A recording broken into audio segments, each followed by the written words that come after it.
You walk into a restaurant, everything feels alive.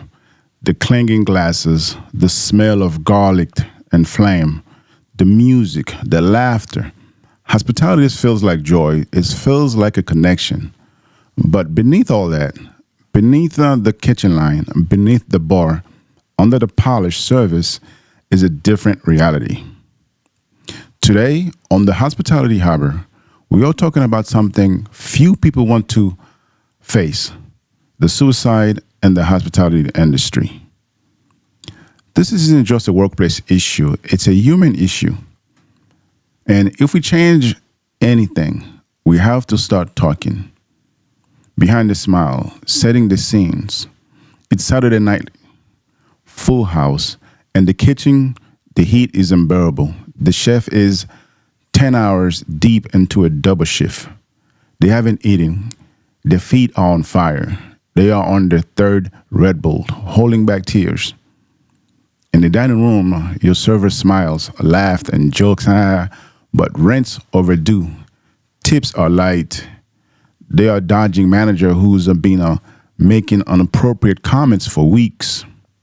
This is what it means to serve in the hospitality industry. You bury your stress, your fear, your pain for the sake of the guests. And when the shift ends, that's when the silence begins, because no one talks about how this work can break you. The numbers nobody talks about. Let's dig into the complex data. In the UK, suicide rates among chefs are more than double. The national average, the CDC reports that the accommodation and food services sector is one of the top 5 industry for suicides in the United States. A study in Australia found hospitality workers report the highest rates of psychological distress, higher than constructions, mining, and even emergency services. These aren't just statistics. These are people, colleagues, friends, mentors, gone. And yet, we still treat it like part of the job. The culture of suffering. Let us ask ourselves the $1 million questions. Why is this happening? The industry at its core, it structures around sacrifice. We glamorize burnout. We idolize chefs who work 80 hours a week. We reward the managers, cooks, and servers who never take days off. We whisper, if you can't stand the heat, get out the kitchen. The saying originated in the 1940s, and it's often a tribute to President Harry Truman. He reportedly used it to advise people to step down from a situation if they were feeling overwhelmed by the pressure. But here's the truth. It's not strength. It's survival mode. And survival mode has an expiration date. Add in poor pay, substance abuse, sexual harassment, racism, and inability. It's a mental health time bomb. Who's at risk? Everyone, but some more than others. Let's break it down further. Kitchen staff face toxic perfectionisms. One mistake and they are humiliated or screamed at. Bartenders and servers face emotional labor, constant smiles, and customer who feel entitled. Dishwasher and potters, often immigrants, face the harshest working conditions with the least recognition. Ethnicity difference, and ballpark workers often navigate both workplace discrimination and invisibility. Young people, often just trying to make ends meet, are thrown into a high pressure environments without training, protection, or support. Almost all of them are operating without health insurance, mental health care, or sick leave. Families are often torn apart because of the lack of time spent. I want to share a story with you.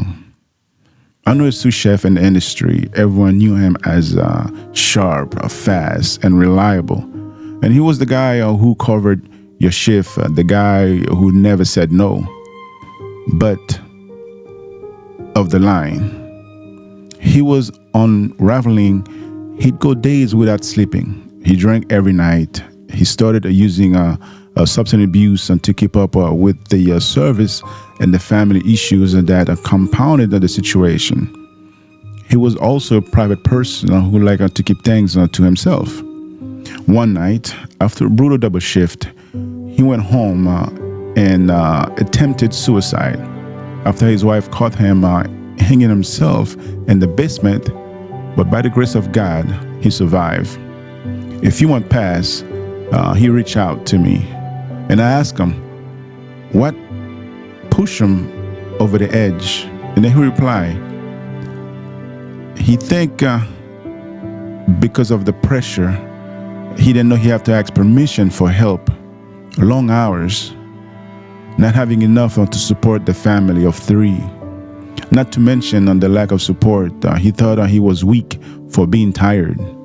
He finally left the industry, now in a better place. How many of us are out there right now? How the industry respond? Let's be honest.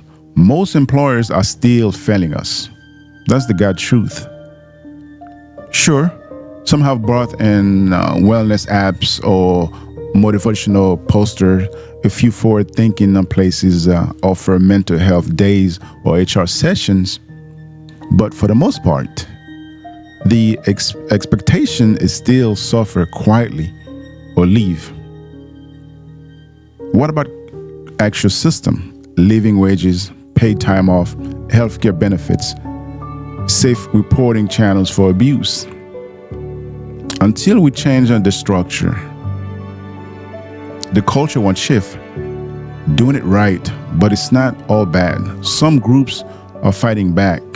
Peer support groups for industry workers in recovery, the Burnout Chef Project, mental health training, data collection, and open forums for hospitality teams. The Hospitality Action in the UK provides emergency grants and confidential counseling.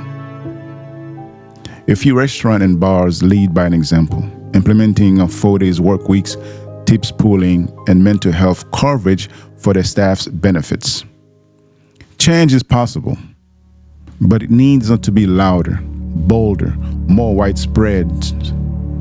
What needs to happen now? We can start with pay. A living wage produces stress, but it's not the whole picture. Set boundaries, break down the glorification of 16-hour shift. Mental health support must be a non-negotiable part of operations. Train manager to recognize burnout and intervene early. Create a safe space for workers to speak without fear. The hospitality workers give their hearts to this industry. They shouldn't have to give their lives too.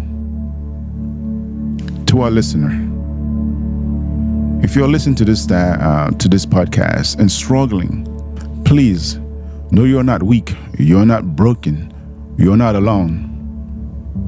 There are people who want to help.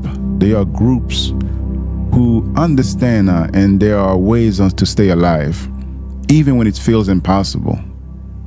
Call someone, tell someone, breathe. And if you're in a position of power, a manager, a chef, a business owner, ask yourself, what am I doing to protect the mental health of my team or myself? Because silence has a body count. It's hard when we put profit above all. Closing, we call it. Hospitality, a word that means warmth, welcome, care. It's time we bring that same spirit to the people who make it all happen. Let's change this industry before we lose more lives to it. Thank you for being here with me and the Hospitality Harbor. If you found this episode meaningful, share it, talk about it, open the door for someone, open the dialogue. Until next time, stay safe, stay human, and care for each other. As always, keeping it clean and sexy. I'll see you on the next one. Peace.